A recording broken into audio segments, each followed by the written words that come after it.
Ya, Assalamualaikum warahmatullahi wabarakatuh. Selamat pagi, kelas 6 PKBM Negeri 13 Cipinang. Jumpa kembali bersama Ibu Dwi dalam pembelajaran Bahasa Indonesia. Dalam pembelajaran Bahasa Indonesia pertemuan lalu, Ibu sudah memberikan link soal Google Form terkait persiapan USBN. Nah, sekarang giliran Ibu akan memberikan pembahasan terkait USBN. Nah, di sini Ibu akan membahas jawaban yang ada di soal USBN tahun lalu. Sepertinya untuk soal USBN ini tidak berbeda, tahun ini tidak berbeda dengan tahun lalu. Nah,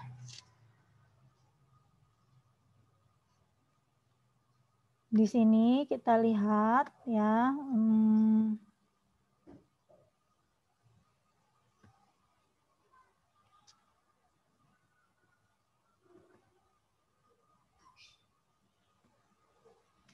sebentar sedang loading.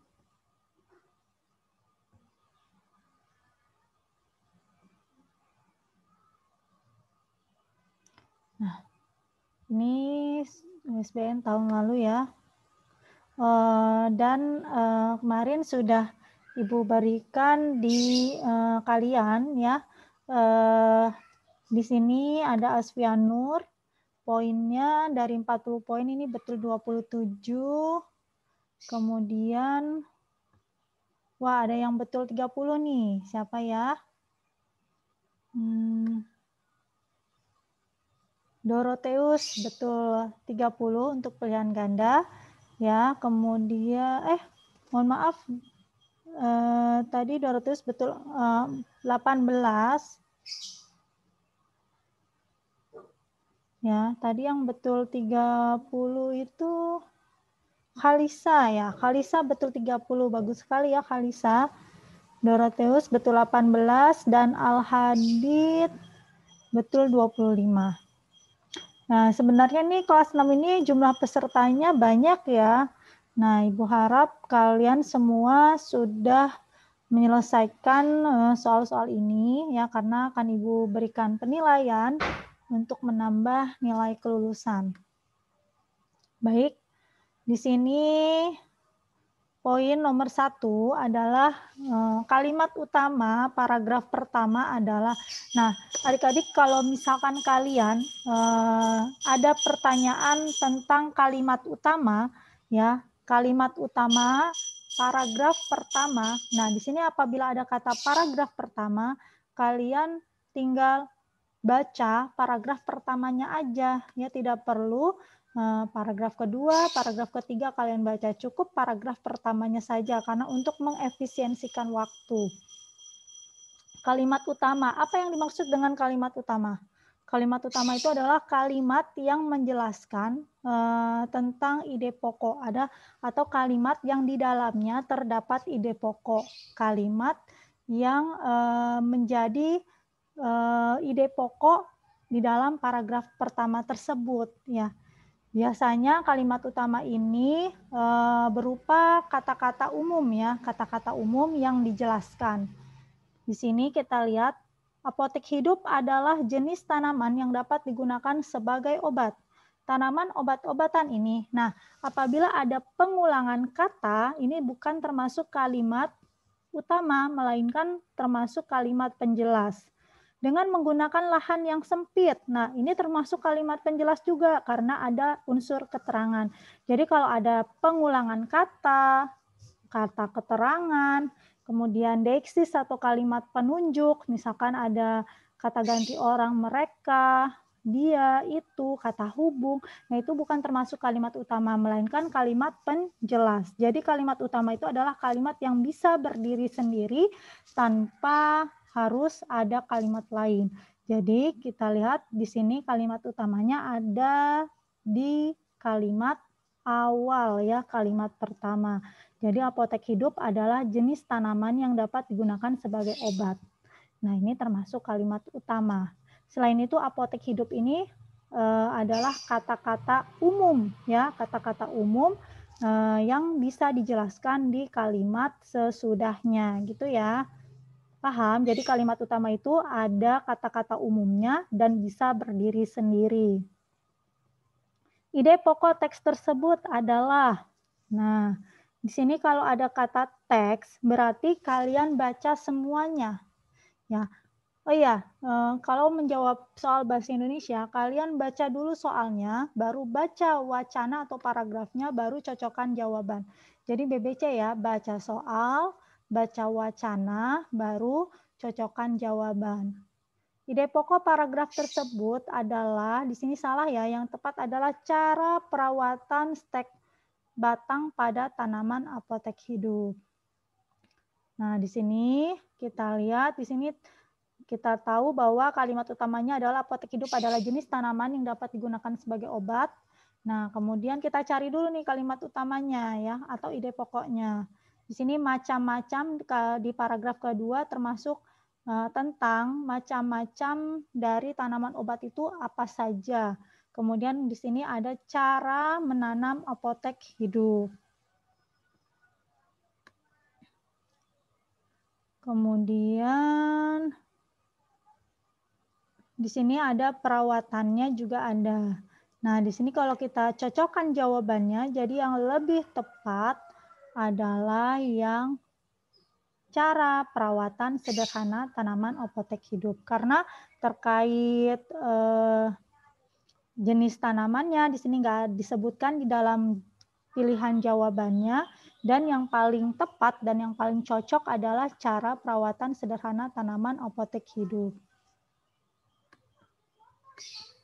Nomor 3, informasi tersurat yang terdapat dalam teks bacaan tersebut adalah, kalau tersurat berarti ada di dalam teks, sementara kalau tersirat itu ada di luar teks. Di sini, tanaman apotek hidup merupakan obat herbal atau obat-obatan alami bagi keluarga. Di sini betul ya, karena di sini menjelaskan tentang tanaman apotek hidup ya. Di sini tentang tanaman apotek hidup sebagai obat-obatan alami bagi pertolongan pertama bagi keluarga ya. Kemudian pernyataan yang tepat sesuai isi teks adalah, jadi betul ya yang D ya, apotek hidup adalah tanaman obat yang tidak menimbulkan efek samping bagi kesehatan karena merupakan alami ya.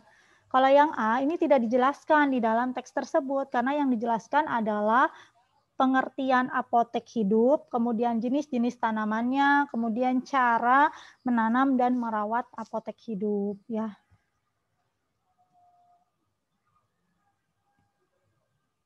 Nomor 5, informasi yang tersirat dalam teks tersebut, tersirat berarti ada di luar teks tapi masih ada kaitannya dengan isi teks tersebut. Jadi jawaban yang benar adalah contoh tanaman apotek hidup adalah jenis tanaman yang biasa digunakan sebagai bahan untuk bumbu masakan. Kalau yang C ini tidak tepat ya, masyarakat banyak memilih obat-obatan alami daripada obat-obatan kimia karena tidak disebutkan di dalam teks tersebut. Yang disebutkan adalah pilihan bagi keluarga untuk pertolongan pertama dan merupakan bahan alami. Nah, di sini sebagai bumbu masakan di sini dijelaskan ya bahwa di sini terdapat daun sirih, kumis kucing, kunyit ya, kencur, jahe, temulawak, lidah buaya, ini termasuk bumbu-bumbu masakan.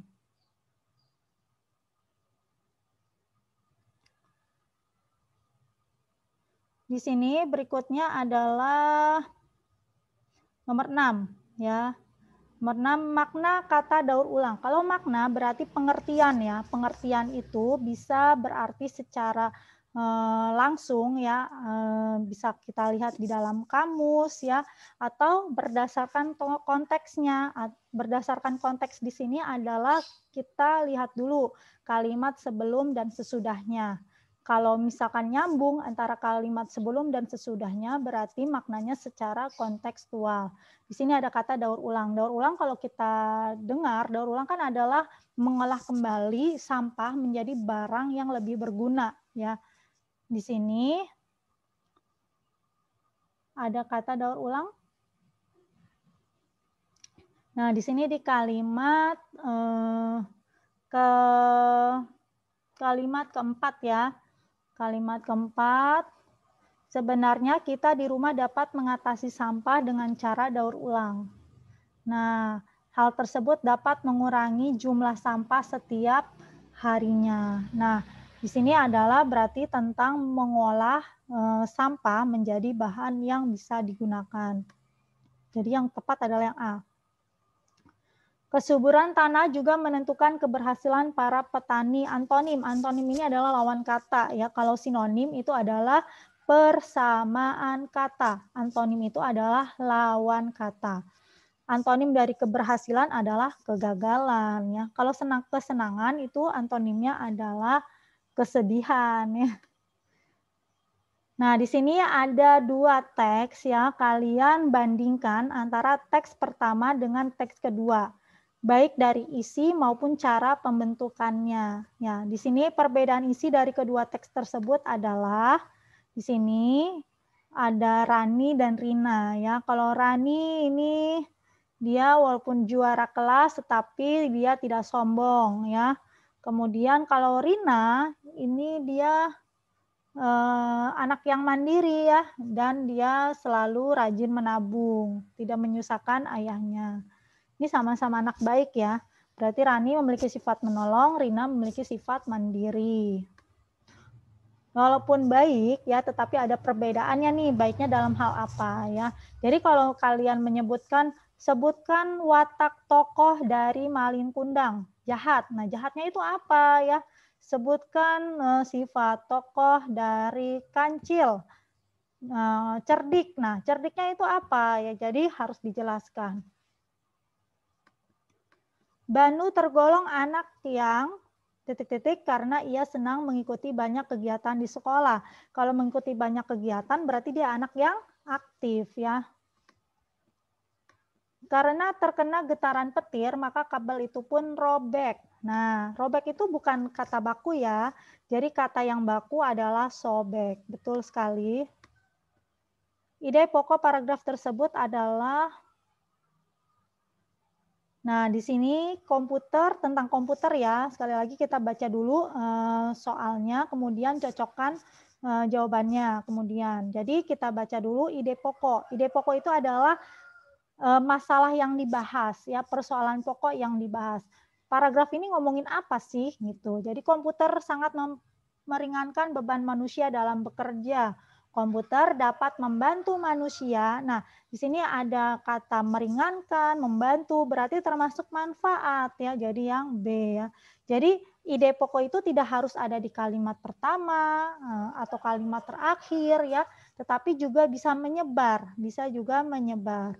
Biasanya kalau yang menyebar ini termasuk paragraf deskripsi ya, paragraf yang menggambarkan tentang suatu objek atau benda. Atau bisa juga termasuk teks cerita ya. Kalau teks cerita, teks deskripsi itu ide pokoknya menyebar. Sementara kalau teksnya berupa penjelasan itu ide pokoknya ada di awal atau di akhir. Nah, dilihat dari letak kalimat utamanya. Pantun. Nah, tentu kalian sudah tahu pantun ya. Di sini isi pantun tersebut adalah, nah kalau pantun biasanya ciri-cirinya terdiri dari satu bait ya. Satu bait ini terdiri dari 4 baris atau 4 larik. Baris ke-1, baris kedua ini termasuk sampiran. Sampiran ini berisi peristiwa atau gambaran alam ya yang tidak terkait dengan isi pesannya. Ya, bekali hidup dengan sedekah. Baris ketiga dan baris keempat, larik ketiga dan larik keempat ini termasuk pesan atau isi ya. Biasanya pantun itu mengandung rima A, B, A, B. Nih, rimanya adalah at, gitu ya. Rima itu persamaan bunyi ya, bukan persamaan huruf.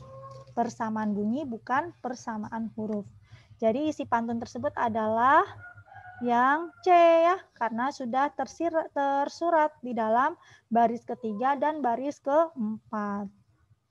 Pesan pantun di atas adalah Bersedekahlah supaya selamat dunia dan akhirat. Apa yang terjadi terhadap BBM seandainya manusia tidak dapat menemukan energi cahaya matahari? Apa ya? Nah, apa yang terjadi terhadap BBM seandainya manusia tidak dapat menemukan energi cahaya matahari? Nah, di sini jawabannya adalah BBM digunakan terus dan cepat habis. Nah, di sini tersurat ya di dalam teks.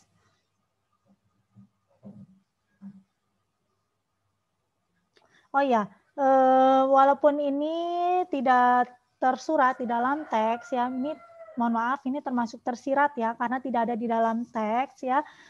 Jadi salah satu kompetensi di dalam soal bahasa Indonesia nanti kalian membuat analisis atau memberikan ilustrasi apa yang terjadi di masa yang akan datang jika hal ini terjadi di masa kini gitu. Misalnya nih, sekarang di sini sudah ada penggunaan energi cahaya matahari ya. Mengapa ada energi cahaya matahari untuk digunakan sebagai bahan baku BBM? Ya, karena bahan baku BBM ini sudah hampir langka ya dan cepat habis jika digunakan terus-menerus, maka perlu adanya energi cahaya matahari.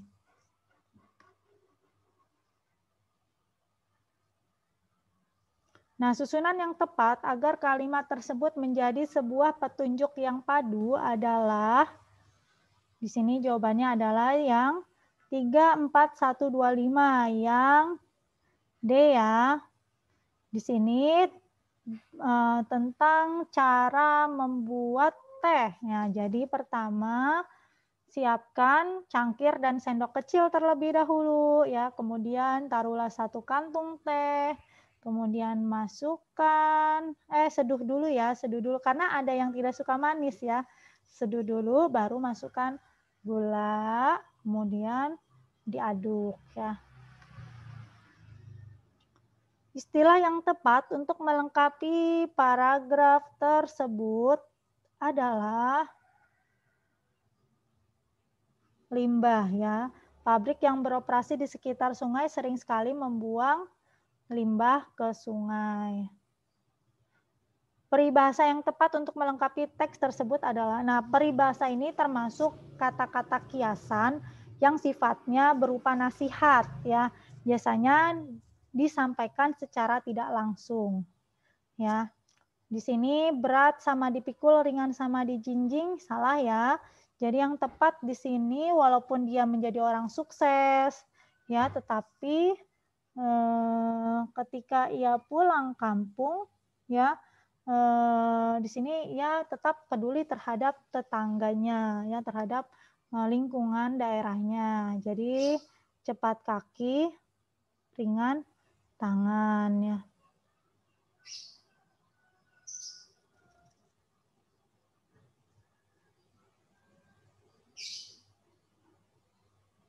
Mohon maaf sebentar.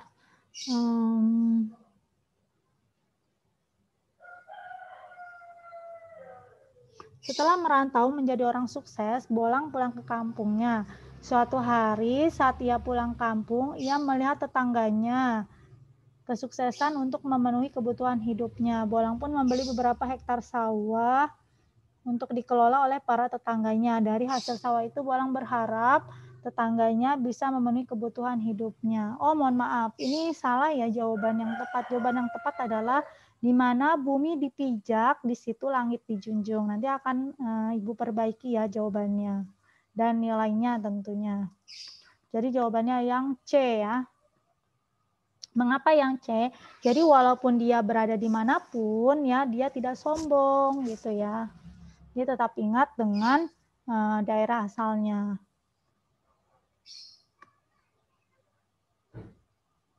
Ungkapan yang tepat untuk melengkapi kalimat tersebut adalah, nah, tangan kanan ya. Jadi macam-macam kiasan dengan kata tangan tuh banyak. Ada ringan tangan, panjang tangan, ringan tangan kanan ya. Nah, kalau ringan tangan berarti bisa dua, artinya suka menolong atau juga bisa suka memukul. Panjang tangan berarti suka mencuri ya. Kalau tangan kanan berarti orang kepercayaan. Kalau kaki tangan berarti pembantu ya. Itu. Tangan besi berarti kuat. Kata bentukan yang tepat untuk melengkapi kalimat tersebut. Ibu guru menasihati. Nah, ini termasuk kata kerja ya, karena kata kerja atau termasuk perbuatan aktif berarti menggunakan imbuhan me ya. Kalau imbuhan pe ini termasuk pelaku, kalau dinasihati ini termasuk imbuhan pasif. Kalau bernasihat ini bukan ya, dia termasuk memang termasuk kata kerja tetapi bukan kata kerja aktif ya. Informasi yang tepat terdapat pada teks berikut adalah, jawabannya yang benar adalah gajah Asia memiliki telinga yang cukup besar untuk mendengar dengan baik. Nah, informasinya ada tidak? Coba kita lihat. Nah, di sini ada ya kalimat kedua di paragraf kedua. Telinga yang cukup besar membantu gajah mendengar dengan baik. Jadi kita harus teliti ya dalam menjawab soal bahasa Indonesia. Jenis paragraf tersebut adalah, nah, jenis-jenis paragraf. Ya, yang perlu kalian tahu ya, jenis-jenis paragraf itu ada banyak. Ya, berdasarkan apa aja nih? Kalau berdasarkan isinya itu ada deskripsi. Deskripsi ini berarti menggambarkan tentang objek. Seperti tadi nih, tentang gajah. Ini deskripsi nih. Ya, karena dia fokus tentang gajah. Ya, berarti deskripsi. Kemudian ada juga tentang persuasi. Persuasi itu ajakan. Kalau teks jenis paragraf persuasi itu contohnya seperti iklan, kemudian pidato, itu berupa ajakan ya. Kalau narasi itu teks cerita ya, seperti novel, cerpen, dongeng ya. Eksposisi itu adalah berupa pemberitahuan atau penjelasan, biasanya berupa teks berita ya. Kemudian teks yang bersifat informasi ya, itu eksposisi. Nah, satu lagi nih yang belum digali adalah teks argumentasi. Argumentasi ini berupa pendapat ya, pendapat yang membuat orang yakin ya, bukan melakukan perbuatan. Kalau melakukan perbuatan itu persuasi, tetapi kalau membuat orang yakin dan percaya itu termasuk argumentasi. Contoh editorial ya, kalau kalian lihat berita di koran itu ada teks tajuk rencana, editorial, artikel opini, dan lain-lain ya. Nah, di sini jenis paragraf masyarakat adat Amatoa. Nah, di sini menceritakan atau menjelaskan tentang bagaimana di pedalaman Makassar tersebut. Nah, ini berarti eksposisi. Karena dia menjelaskan tentang masyarakat adat Amatoa ya.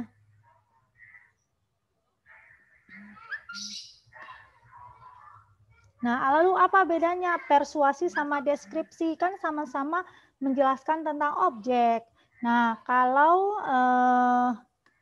deskripsi ya, kalau deskripsi ini objeknya itu satu aja ya, tentang gajah aja yang terkait dengan gajah. Nah, kemudian kalau deskripsi ini bisa menimbulkan orang itu seolah-olah merasakan, mendengar, kemudian merasakan, mendengar, melihat. Jadi ada unsur subjektifnya atau dilebih-lebihkan. Tetapi kalau eksposisi itu seadanya ya, biasanya lebih objektif ya, lebih objektif.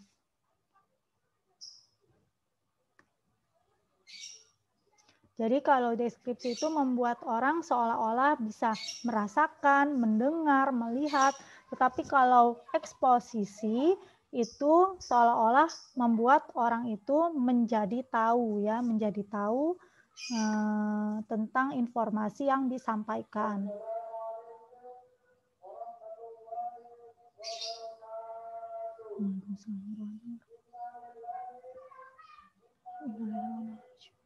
Kalimat yang menunjukkan latar pada cerita si Pitung adalah,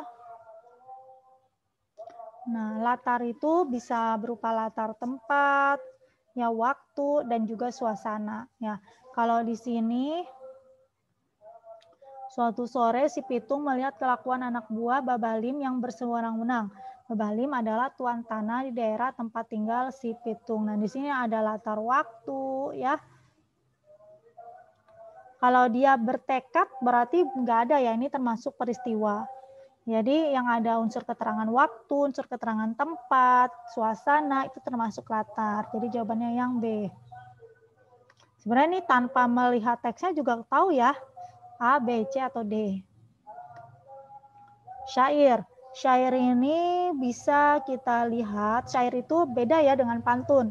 Kalau pantun itu dia rimanya AB-AB, sementara kalau syair itu rimanya adalah AAA. Ya. Biasanya kalau syair itu tidak ada sampiran, kalau pantun ada sampiran. Kalau syair itu semuanya isi ya. Maksud syair tersebut adalah jika mengharapkan surga, maka laksanakanlah perintah Tuhan dan memohon ampunan. Nah, di sini ada ya, di dalam isi syairnya. Dampak yang akan terjadi jika masyarakat tetap membuang sampah di Kali Ciliwung. Nah, ini termasuk kompetensi kalian ya, menganalisis apa yang terjadi jika hal ini dilakukan saat ini.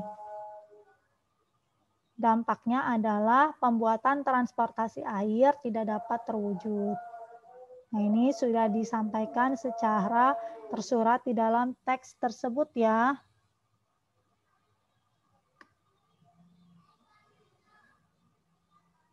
Jadi jalur transportasi air kan dulu ada namanya jalur transportasi air ya untuk menangkal kemacetan. Dampaknya jika tetap membuang sampah, pembuatan transportasi air tidak dapat terwujud ya. Urutan yang tepat untuk membuat jus jambu segar adalah yang 2571468 yang A ya. Nanti kalian baca kembali. Kalimat yang tepat untuk melengkapi iklan tersebut adalah ayo dapatkan baterai idol sekarang juga. Jadi cepat lobet. Ini baterai Anda sering error. Cepat lobet. Ini solusinya. Kapasitas tinggi, tidak mudah gembung. Uji coba barang kami selama 7 hari. Tunggu apa lagi? Jadi pertama membuat pertanyaan terlebih dahulu. Seolah-olah tuh si penerima iklan itu butuh ya. Kemudian ada solusinya ya. Kemudian langsung mengajak si penerima pesan untuk segera membeli baterai idol. Kemudian nomor 27, perbaikan yang tepat pada kalimat pertama paragraf di atas adalah aku sangat senang sekali membaca buku. Nah, terkadang karena keasikan membaca, aku tidak mendengar teman yang berbicara kepadaku. Ya, perbaikan yang tepat di sini adalah aku sangat senang membaca buku. Mengapa? Coba kita lihat di kalimat pertama. Aku sangat senang sekali membaca buku. Ini ada redundansi ya, atau melebih-lebihkan kata. Jadi kalau bahasa Indonesia itu sebenarnya simple, tidak boleh berlebihan. Jadi sesuatu yang berlebihan itu tidak baik ya. Jadi harus pilih salah satu, sangat atau sekali ya. Aku sangat senang atau aku senang sekali gitu ya. Jadi yang betul adalah yang Aku sangat senang membaca buku yang B. Nomor 28, kalimat berikut yang menggunakan tanda koma dengan benar. Nah, di sini ya Aisyah, Fatimah, dan Khadijah belajar bersama.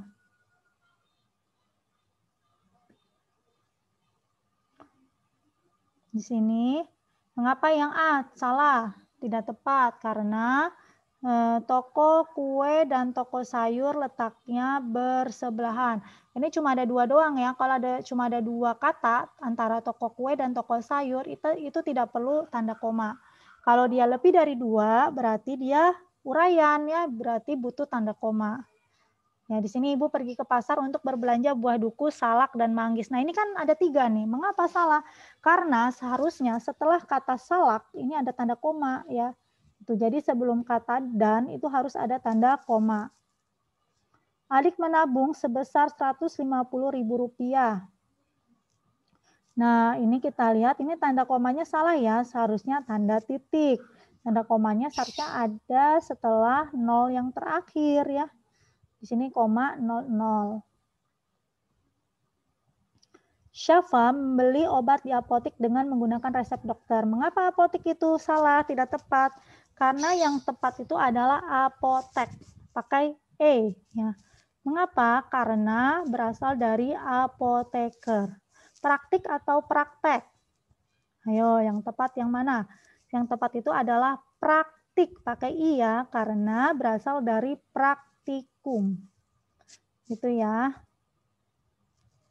Kalimat yang tepat untuk melengkapi pengumuman di atas adalah, nah biasanya kalau pengumuman ada ditujukan untuk siapa, kemudian waktunya, kapan, ya jadi jelas ya yang B ya. Kemudian 31, kesimpulan isi teks tersebut adalah, ya betul, kita nanti bisa langsung membacanya ya. Jadi kesimpulan di dalam cerita, naskah drama itu sama seperti amanat ya. Semut naik daun teratai lalu katak mendorongnya sampai ke tanah seberang.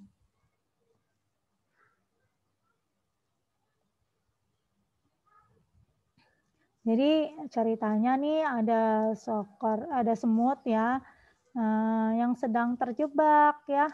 Di mana nih? Terjebak di telaga ya. Nah, di sini semutnya minta tolong kepada katak ya. Kataknya berusaha untuk menolongnya naik ke punggung. Tapi kataknya ternyata kegelian. Akhirnya katak punya ide untuk mengambil selembar daun teratai sehingga semut pun naik di atas daun teratai. Dan katak pun menolongnya ya. Kalimat yang menyatakan konflik dalam cerita tersebut adalah, di sini semut kesal karena rayap dan belalang mengambil makanannya. Nah, di sini ada kata-kata dari semut ya, kami selalu diganggu oleh rayap dan belalang. Mereka suka mengambil makanan yang sudah kami kumpulkan ya. Kalimat yang tepat untuk melengkapi teks pidato tersebut adalah, nah di sini kalau ada kalimat rumpangnya ya atau isiannya itu ada di kalimat terakhir berarti berupa ajakan ya. Pidato itu kan berupa ajakan. Jadi pertama susunan pidato itu adalah yang pertama itu adalah salam pembuka, kemudian isi atau penjelasan, kemudian yang ketiganya itu adalah berupa ajakan. Yang termasuk rangkaian dari penutup ya. Di sini kalimat yang tepat untuk melengkapi teks pidato tersebut adalah, coba kita lihat, bank sampah adalah program yang tepat untuk mengurangi sampah. Marilah kita mendukung program bank sampah dari pemerintah untuk mengurangi sampah. Sampah-sampah yang berserakan di sekitar lingkungan pemukiman menjadi salah satu masalah yang sulit dipecahkan. Meskipun di pemukiman tersebut terdapat beberapa petugas yang secara khusus menangani sampah, namun tetap saja volume sampah tidaklah berkurang. Hal ini disebabkan karena kurangnya kesadaran masyarakat akan pentingnya buang sampah pada tempatnya. Untuk mengatasi hal tersebut, program bank sampah bisa diterapkan di lingkungan pemukiman.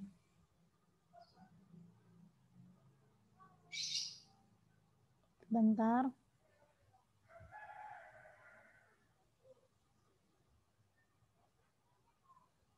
Oh, ini mohon maaf ya, semua jawabannya salah ya. Ini nanti akan Ibu perbaiki lagi.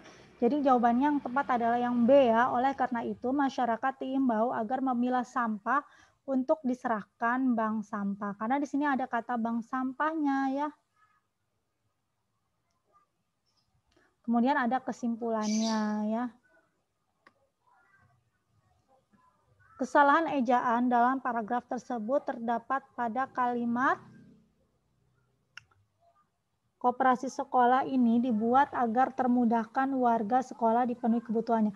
Kita baca aja seperti kita tidak paham ya. Jadi yang tepat itu koperasi sekolah ini dibuat agar memudahkan warga sekolah untuk memenuhi kebutuhannya gitu. Jadi betul yang nomor 2 ya. Tanda baca yang tepat untuk melengkapi titik-titik adalah titik koma atau titik 2. Titik 2 ya, kalau titik 2 itu berupa tanda baca yang digunakan untuk menguraikan atau membuat kalimat perincian. Biasanya setelah tanda titik 2 itu ada perinciannya. Nah, biasanya sebelum tanda titik 2 itu ada kata umumnya yang dirincikan. Misalkan ballpoint, pensil penggaris, dan penghapus ini termasuk bagian dari apa? Alat tulis. Berarti ditulis alat tulisnya baru tanda titik 2. Jangan langsung kemarin adikku pergi ke toko membeli titik 2. Nah ini baru ballpoint, pensil penggaris. Nah itu tidak tepat. Jadi jawabannya harus ada kata umumnya ya. Istilah yang tepat untuk melengkapi paragraf tersebut adalah mana nih? Dalam amanat upacara, Bapak Kepala Sekolah meminta semua siswa untuk mengaplikasikan pendidikan Pancasila dan kewarganegaraan. Mengaplikasikan itu artinya mempraktikkan ya, melakukan, melaksanakan. Apa yang terjadi jika seandainya burung merpati tidak menjatuhkan sebatang ranting ke dekat semut? Ya, semut akan kesulitan untuk menyelamatkan diri. Nilai positifnya tolong menolong, perilaku yang dapat diteladani, menolong sama tanpa pamrih. Kata yang tepat untuk melengkapi kalimat tersebut adalah pembaruan, dikarenakan adanya pembaruan ya. Jadi beda ya, imbuhan ter itu termasuk imbuhan pasif, tetapi kalau pembaruan itu termasuk nomina ya, nomina atau kata benda.